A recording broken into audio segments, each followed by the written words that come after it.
Good afternoon, this is John Grimaldi, the project manager for Coulter on the 5000 North Ocean project here on Singer Island.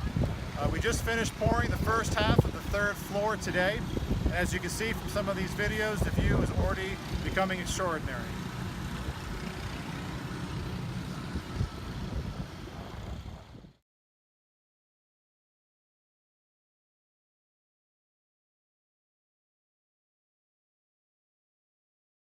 As part of our construction process, we use tables to form each floor. As you can see right here, we are forming the table as part of the next half of the third floor.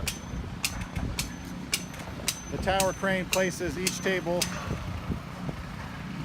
and then after the pour, they're able to quickly move the tables up to the next level.